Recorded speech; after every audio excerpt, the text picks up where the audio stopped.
Then take a look at the About Fluid Magnesium Anode Rod Complete Kit.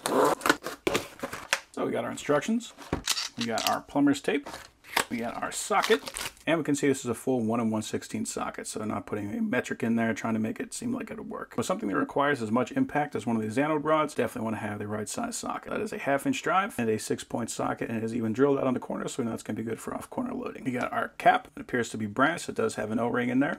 And finally, we got our anode rod. I think that they got this tied up on both sides. We can see these as stainless steel braid holding it all together, and this is a magnesium rod. I only use magnesium rods just because I know these are very good for actually protecting that water heater. And if we look at the bottom of the rod, we can see that core in there, so the core is going all the way through the rod. So my anode rod is actually sit in the back. Now, sometimes you have to pull this cap off, but this socket on this water heater actually sits right inside, so that is nice. First thing I'm going to do is shut off the water. I'm going to turn off the water heater gas, and I'm going to open up the valve to let about a gallon of water drain out. So I'm going to start with a breaker bar. You can see that it is not going to be easy to get to. Most of the time these things don't work anyway, but I'm going to give it a shot.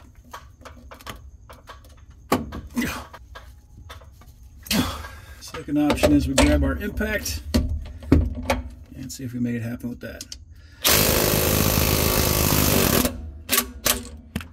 Okay, now there are a lot of different opinions on whether or not it's okay or not okay to use an impact. Usually it is a bad idea to use an impact just because if this anode rod starts slamming around on the inside, you can start creating damage. So if you can use a breaker bar, you should. On top of that, just the rattling and everything that's going on, you could actually take pieces of that anode rod that are just barely holding on and make them fall into the bottom of the tank.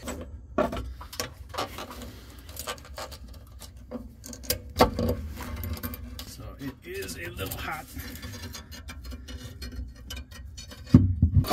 And that does touch the ceiling, so I'm going to have to cut that. So the bimetal blade does pretty quick work. So we're going to put the tape on. We want to go clockwise so that as we thread this on, it's not going to be peeling the tape back. I want to try to keep it straight, unlike what I'm doing. You're going counterclockwise? Well, you can see I'm grabbing the head, so the head is going clockwise. Oh, okay. I guess that was a good point, yeah. And around 4 to 6 wraps is usually good. The way you know if you did it right, you got the tail right here. So if you were to spin this to the right, that would fold that tail down. And then we want to just carefully thread that guy in, try not to damage those slits.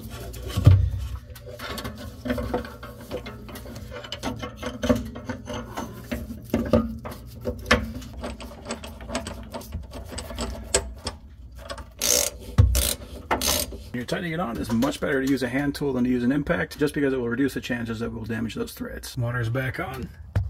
Check for leaks, nothing in there. And at this point, it is a good idea to flush the system just because anything that might have fallen off of that rod into the tank, this will be your best chance at getting that out. And we'll let that run just to flush out all the water. Then we'll close that up, take this hose off, turn the gas back on, and we will be done. So this is what I got left over on the kit. So I got the socket, so I got a bunch of plumber's tape, and I got this cap. Now, I'm not going to put the cap on just because I don't think it's going to be necessary. That valve is still pretty good. But in the event that that valve ever develops a leak, then it's nice to know that I got this. And it's nice to know that it actually closed. If it didn't close, then I would have been in trouble. So it might have been a good idea to have this thing anyway. But yeah, that kit was very straightforward. Everything worked out very well. Love that this was a actual legit 1 1/16. This is a very nice kit.